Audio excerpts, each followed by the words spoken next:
സ്വർണ്ണക്കൊള്ളയുടെ അന്വേഷണം ഹൈക്കോടതിയുടെ നിരീക്ഷണത്തിൽ നടന്നിട്ടും മുഴുവൻ പ്രതികളിലേക്കും എത്തിയിട്ടില്ല. ഹൈക്കോടതി ആവർത്തിച്ച് പറയേണ്ടതായിട്ട് വന്നു. ഇനിയും ഉന്നതന്മാർ ഇതിൽ പ്രതികളാക്കപ്പെടേണ്ടവരുണ്ട് എന്ന് പറഞ്ഞു. നഷ്ടപ്പെട്ട സ്വർണം എത്രയെന്ന് തിട്ടപ്പെടുത്തണം, അത് വീണ്ടെടുക്കണം.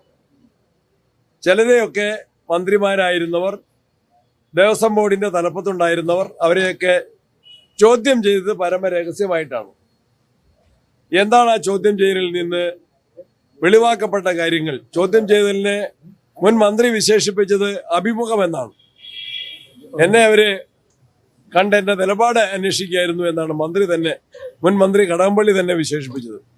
ആ ചോദ്യം ചെയ്യലിൽ എന്തെങ്കിലും തെളിവുകൾ കിട്ടിയിട്ടുണ്ടോ എന്ന് അന്വേഷണ ഏജൻസികൾ വ്യക്തമാക്കണം. ഗവൺമെന്റിന്റെ നിയന്ത്രണം അവരുടെ മേലുണ്ട്. ഏത് ഏജൻസി അന്വേഷിക്കുന്നതിനും ഞങ്ങളെതിരല്ല.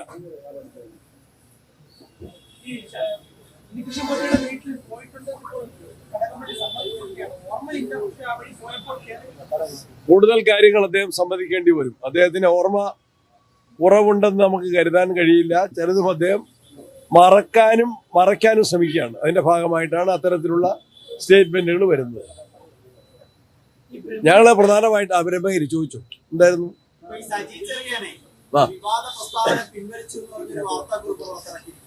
അങ്ങനെ ഒരു വാർത്താക്കുറിപ്പ് മാത്രം മതിയാവുന്നതല്ല.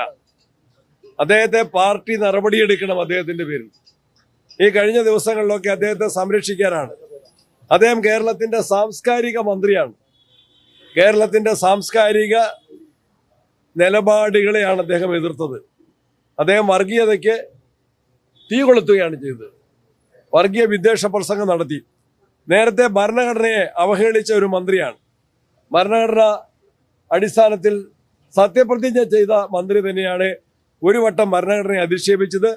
ഇപ്പോൾ കേരളത്തിൽ മതേതരത്വത്തെയും കേരളത്തിന്റെ സാംസ്കാരിക തനിമയുമാണ് മന്ത്രിയായ സജി ചെറിയാൻ ചോദ്യം ചെയ്തത്. കേവലം ഒരു പത്രക്കുറിപ്പ് കൊണ്ട് അത് അവസാനിക്കുന്നതല്ല. അദ്ദേഹത്തിന്റെ പേരിൽ പാർട്ടിയും ഗവൺമെന്റും നടപടി സ്വീകരിക്കണം. അദ്ദേഹത്തെ ന്യായീകരിക്കുന്ന മുഖ്യമന്ത്രിയുടെയും CPM നേതൃത്വത്തിന്റെയും നിലപാട് കേരളത്തിലെ ജനങ്ങൾ ഇഷ്ടപ്പെടുന്നില്ല. കേവലം ഒരു തിരുത്തൽ കൊണ്ട് തീരുന്നതല്ല ഈ വിഷയം. അത് ഞങ്ങൾ ആലോചിക്കും. നിയമസഭയ്ക്കകത്തും പുറത്തും അത് ആ വിഷയം ഉയർത്തും.